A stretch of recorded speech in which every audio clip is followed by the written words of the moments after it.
जिसमें आप देखते हो आपने पहले कम्युनिटी हेल्थ नर्सिंग में कुछ पढ़ चुके हो, जिसके अंदर आपने पढ़ा है introduction, epidemiology, nursing process, immunity, immunization, health assessment.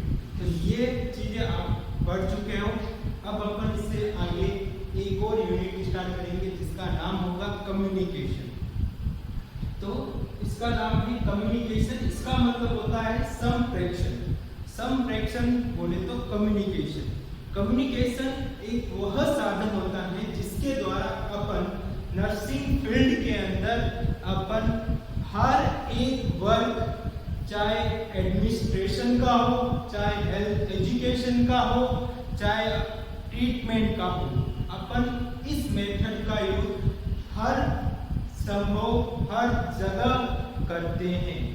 तो कम्युनिकेशन वह मेथड होता है जिसके द्वारा अपन लोगों को जानकारी, सूचनाएं तथा अपना एक्सपीरियंस या अपना अनुभव शेयर करते हैं या प्रदान करते हैं तथा उन लोगों से अपना जो जवाब होता है वो अपन को वापस मिलता है। ठीक है ना। तो कम्युनिकेशन जो वर्ड होता है वो लैटिन भाषा से लिया गया है। लैटिन भाषा के कम्युनिकेट से उत्पन्न हुआ है। कम्युनिकेट का शाब्दिक अर्थ होता है सहभागी होना, समाचार देना या प्रदान करना। तो अपन ये वर्ड जो कम्युनिकेशन वर्ड होता है वो लैटिन भाषा के कम्युनिकेट से लिया गया है। कम्युनिकेट का शाब्दिक अर्थ क्या होगा कि सहभागी होना। सहभागी मतलब किसी भी कार्य में अपन को उसका सम्मिलित होना या समाचार देना, कोई भी सूचनाएं या संदेश अपन उसको देंगे। तो नेक्स्ट अगर अपन इसकी डेफिनेशन की बात करें कम्युनिकेशन की, तो कम्युनिकेशन का मतलब होता है या डेफिनेशन, कम्युनिकेशन दो या दो से अधिक व्यक्तियों या समूहों के मध्य सूचना, विचारों, अनुभव तथा ज्ञान का आदान प्रदान करना कम्युनिकेशन कहलाता है। तो कम्युनिकेशन का मतलब या डेफिनेशन क्या हुआ? दो या दो से अधिक व्यक्तियों तथा समूह के मध्य जो अपने विचार या थॉट, इंफॉर्मेशन या अपना एक्सपीरियंस या एजुकेशन, जो अपना ज्ञान होता है उसको अपन आदान और प्रदान करना ही कम्युनिकेशन कहलाता है। जैसे आदान का मतलब अपन उसको कुछ भी इंफॉर्मेशन देंगे तो उसके रिगार्डिंग उसका फीडबैक अपने पास वापस आएगा। फीडबैक में जो अपने उसके साथ शेयर किया क्या उसको समझ में आया, या फिर जो अपने उसको समझाया है वो उससे समझ पाया है या नहीं, वो अपन को चीज के बारे में वापस रिप्लाई देगा। तो उसको अपन क्या कहते हैं? आदान प्रदान। नेक्स्ट चीज होती है बच्चों कम्युनिकेशन जो होता है वो सामान्य अपन दो तरीकों से कर सकते हैं। सबसे पहले बात करें तो ओरली कर सकते हैं। सेकंड चीज अपन रिटर्न कर सकते हैं। ठीक है ना। बोले तो बोल के कर सकते हैं तथा लिख के कर सकते हैं। जैसे कि अभी मैं जो कम्युनिकेशन कर रहा हूँ वो ओरली है, तो ओरली कम्युनिकेशन तथा जो लिख के होता है उसे रिटर्न कम्युनिकेशन कर सकते हैं। तथा इसके अलावा इस कम्युनिकेशन में अपन इसमें एक्सप्रेशन, जो अपना फेशियल एक्सप्रेशन तथा बॉडी पोस्चर होता है वो भी इस कम्युनिकेशन में हेल्प प्रदान करता है। जैसे कि अब अगर अपन कुछ भी चीज समझानी हो तो अपन बोल के समझा सकते हैं, तो उसके साथ में अपने जो बॉडी पोस्चर जैसे हाथ है उसको अपन अलग अलग तरीकों से उसकी हेल्प ले सकते हैं उस चीज को समझाने के लिए, तथा अपना फेशियल एक्सप्रेशन के साथ भी अपन उसको अच्छे से समझा पाएंगे। तो ये भी दो चीजें उसमें हेल्प करती हैं। तो आपने इस कम्युनिकेशन के बारे में जो जानकारी है उससे आप इसको एजेड इसको आपको लिखना है अपने नोट्स में, तथा इसके आगे का अपन पढ़ेंगे कम्युनिकेशन के purpose and importance. Purpose and importance का मतलब कम्युनिकेशन हमारे लिए क्यों इम्पोर्टेंट है तथा इसका अपन यूज कहां कहां ले सकते हैं।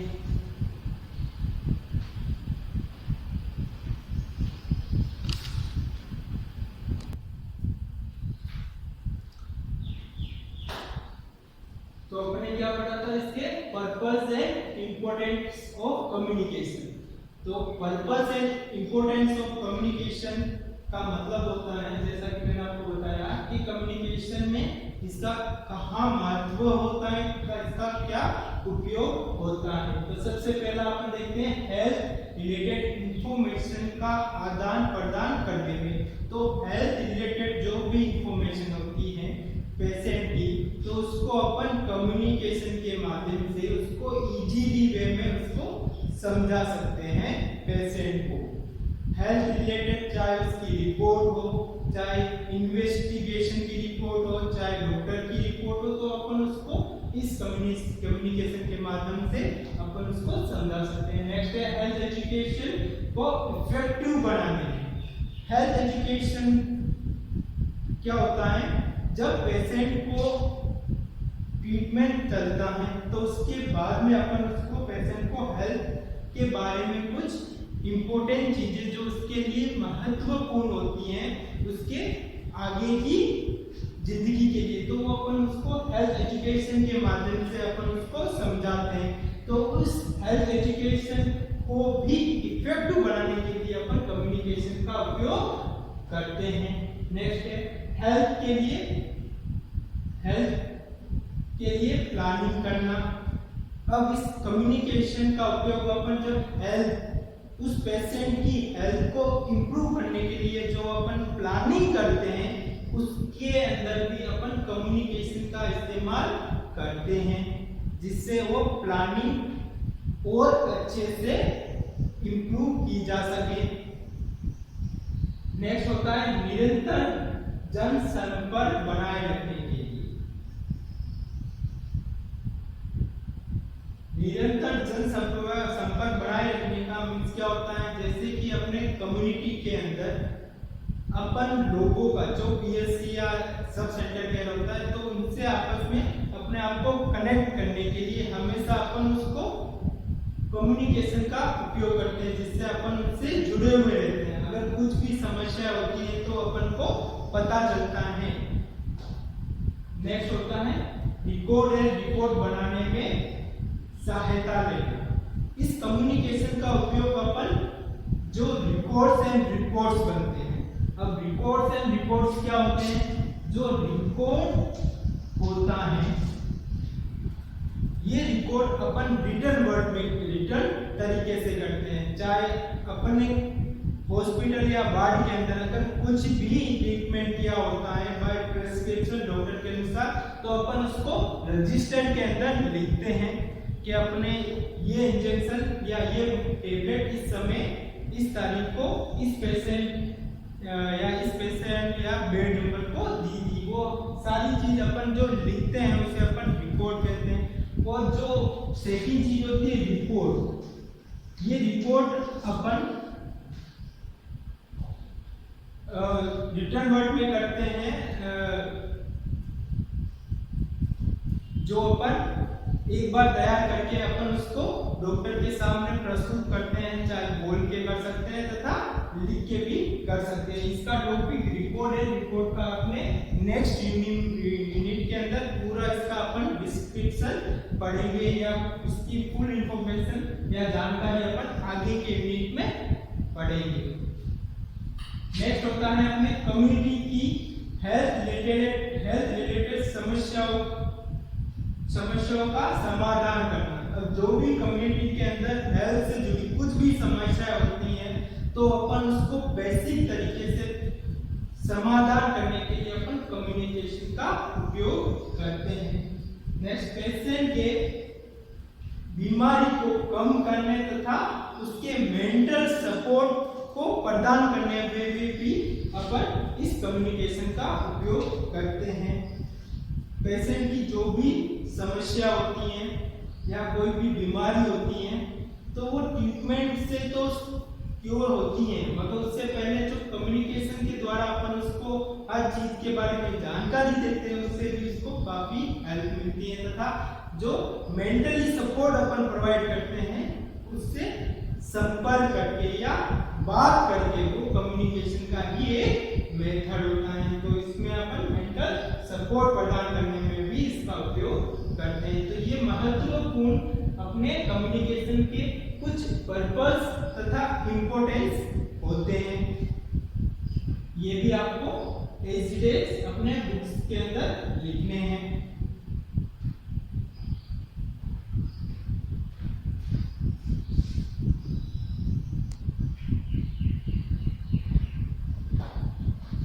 हेलो, तो नेक्स्ट अपन पढ़ेंगे कम्युनिकेशन प्रोसेस।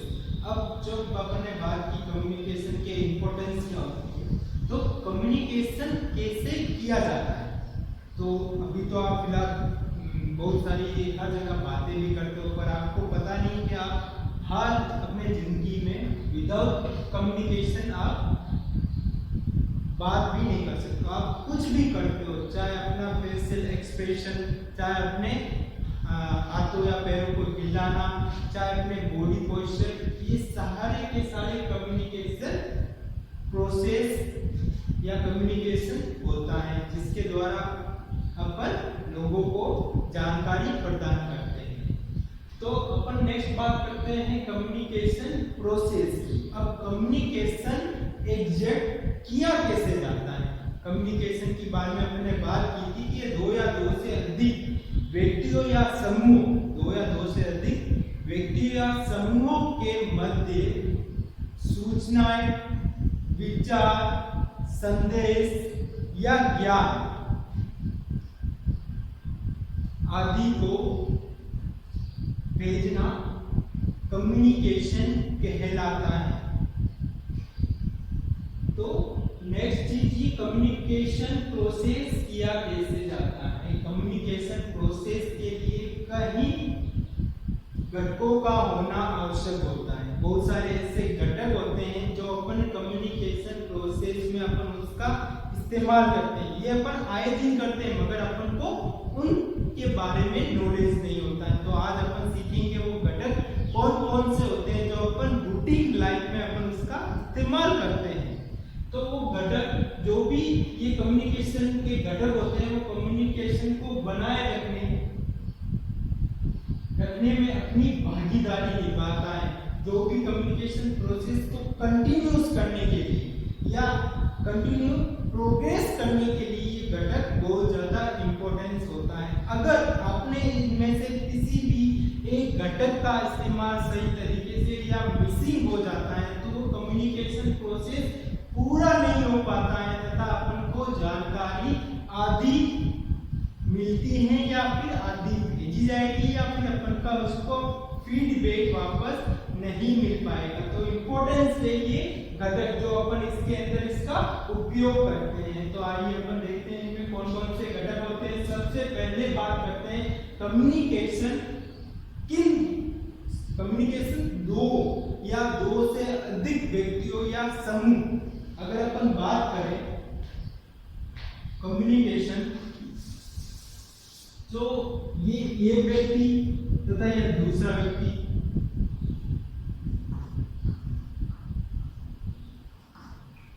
इन दो व्यक्तियों के मध्य, तो इसमें कितने हो गए, दो व्यक्ति या इससे अधिक व्यक्ति, या ये एक व्यक्ति पूरे ग्रुप को भी भेज सकता है, ठीक है ना।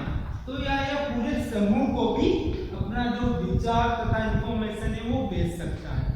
तो जो कम्युनिकेशन प्रोसेस होता है दो या दो से अधिक व्यक्ति, कम से कम दो तो होना आवश्यक होता है। तो कम्युनिकेशन प्रोसेस में जो दो, अगर अपन कम से कम माने तो दो घटक कौन कौन से होंगे, अगर अपन बेसिक चीज जानना चाहे तो सबसे पहला जो घटक होता है जिसके पास सारी जानकारी, सारी सूचनाएं, सारी इंफॉर्मेशन उसके पास पास होती हैं तथा वो आगे प्रदान कर सकता है, तो उस घटक को अपन क्या कहेंगे? सेंडर। क्या कहेंगे? सेंडर। सेंडर या फिर इसे अपन प्रेषक, जो भी आप हिंदी में बोलते हो, कह सकते हो। तो इस जो फर्स्ट व्यक्ति होता है जिसके पास सारी थॉट, सारी इंफॉर्मेशन, एक्सपीरियंस या एजुकेशन जो भी होती है उसे अपन क्या बोलेंगे? सेंडर बोलेंगे। तो ये पहला इंपॉर्टेंट घटक जो अपने पास कौन सा आया? सेंडर आया। सेकंड जो घटक होता है मोस्ट इंपॉर्टेंट होता है वो होता है जो भी इंफॉर्मेशन या सूचनाएं या जो ज्ञान जो होता है वो अपन फर्स्ट व्यक्ति से, जो अपन जिस व्यक्ति को देते हैं, जिसके पास अपन को इंफॉर्मेशन भेजनी है, उसको अपन क्या कहेंगे? रिसीवर। क्या बोलेंगे? रिसीवर। जो रिसीव करता है, सेंडर जो सेंड करता है, तो इसे अपन रिसीवर कहेंगे, जो सारी सूचनाएं या सारी इंफॉर्मेशन प्राप्त करेगा। नेक्स्ट चीज होते हैं, ये दो अपने इंपॉर्टेंट घटक हो गए, फर्स्ट एंड सेकंड, ठीक है ना। तो अब बात करते हैं कि कम्युनिकेशन कैसे किया जाएगा। तो कम्युनिकेशन सेंडर की मदद से रिसीवर को भेजा जाएगा। तो इसको भेजने के लिए अपने पास कुछ चीजें होनी चाहिए। सबसे पहले बात करते हैं मैसेज। जो सेंडर होता है उसके पास सारी सूचनाएं होती है, सारी इंफॉर्मेशन होती है, तो वो अपने जो सारी इंफॉर्मेशन होता है उससे किस लैंग्वेज से, किस तरीके से सरल करके या इजी वे के द्वारा उसको मैसेज में कन्वर्ट करके उसको रिसीवर तक पहुंचाएगा, ठीक है ना। तो इसके लिए इस सेंडर को अपन एक और वर्ड होता है जिसे अपन कहते हैं एनकोडर। एनकोडर कहेंगे। एनकोडर का मतलब क्या होता है? इस सेंडर को ही अपन एनकोडर कहेंगे। ये एनकोडर का मतलब होता है जो इसके पास इंफॉर्मेशन या जो भी होती है वो इंफॉर्मेशन अपने हिसाब से चेंज कर सकता है तथा आगे रिजर्वायर तक पहुंचा सकता है, अलग इजी वे में करके, मतलब बहुत सरल लैंग्वेज में कर वो आगे पहुंचा सकता है। इससे अपन कहते हैं एनकोडर। एनकोडर किसे कहेंगे? सेंडर। अब जो ये मैसेज तैयार करेगा सरल लैंग्वेज में बना के, वो एक माध्यम के द्वारा, जिसे अपन अपना थर्ड ये हो गया, और फोर्थ इंपॉर्टेंट होता है ये चैनल। तो चैनल वह माध्यम होता है जिसके द्वारा अपन वो मैसेज रिजर्वायर तक पहुंचाते हैं। फॉर एग्जांपल,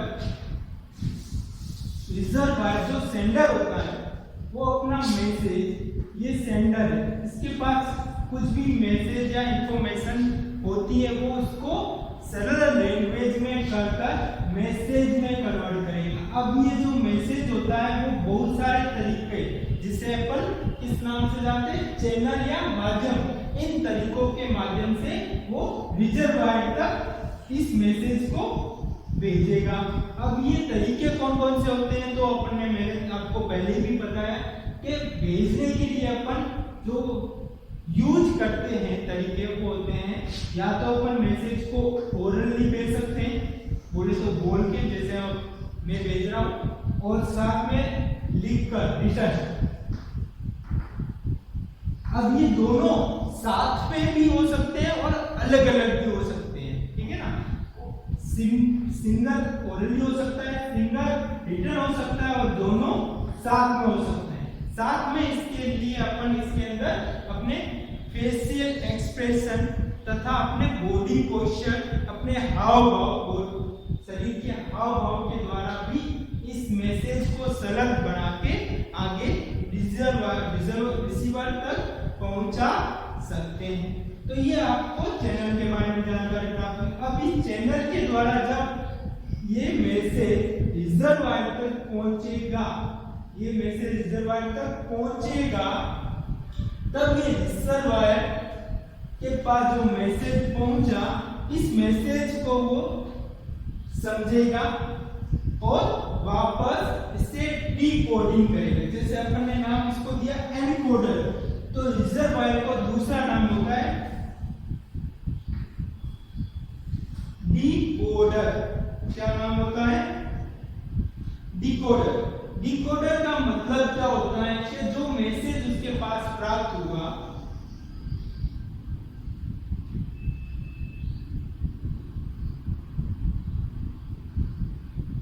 डिकोडर का मतलब होता है डिकोडिंग करना।